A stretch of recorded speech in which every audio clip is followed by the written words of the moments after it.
వీళ్ళు దాని పేరేంటారు, మన అవిశ్వాస తీర్మానాల కోసం అని చెప్పేసి ఇదివరకైతే 3.5 ఏళ్ల దాకా మేయర్ మీద కానీ చైర్పర్సన్ మీద కానీ అవిశ్వాస తీర్మానం పెట్టకూడదు.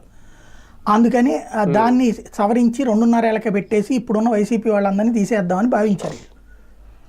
కాకపోతే చంద్రబాబు గారు వద్దన్నారు. ఎందుకని, వచ్చే ఏడాది నవంబర్ కల్లా చాలా మందికి అయిపోతాయి, 79 దాకా. ఫస్ట్ టర్మ్ ఎలక్షన్ జరిగినవన్నీ వచ్చే ఏడాది నవంబర్కి అయిపోతాయి.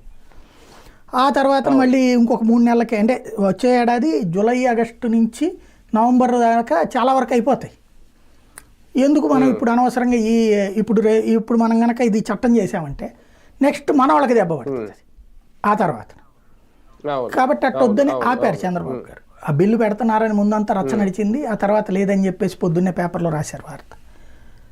కాబట్టి అది ఆగిపోయింది అంటే ఎలక్షన్స్కి రెడీ అవుతున్నట్టు. అది జరిగితే కనుక గొప్ప తేడా ఉంటుంది అనమాట. ఫైనల్ గా షర్మిల గారి గురించి మనం మాట్లాడడం మర్చిపోయాం.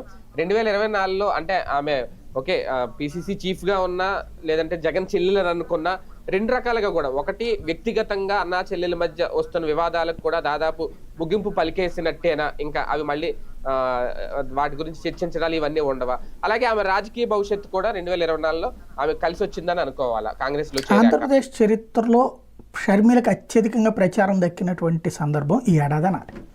అంతకుముందు ఆవిడ పాదయాత్ర చేసినప్పుడు కూడా ఇంత ప్రచారం రాలి. అప్పుడు పాదయాత్ర చేసినప్పుడు మిగతా పత్రికలు టీవీలు పెద్ద పట్టించుకోలేదు, ఒక్క సాక్షి వేస్తుండేది అంతే. అదే ఇప్పుడు వచ్చేటప్పటికి విపరీతమైన ప్రచారం సంపాదించగలిగింది అన్ని పత్రికలు, అన్ని టీవీల్లో కూడా, ఇంక్లూడింగ్ సాక్షిలో కూడా.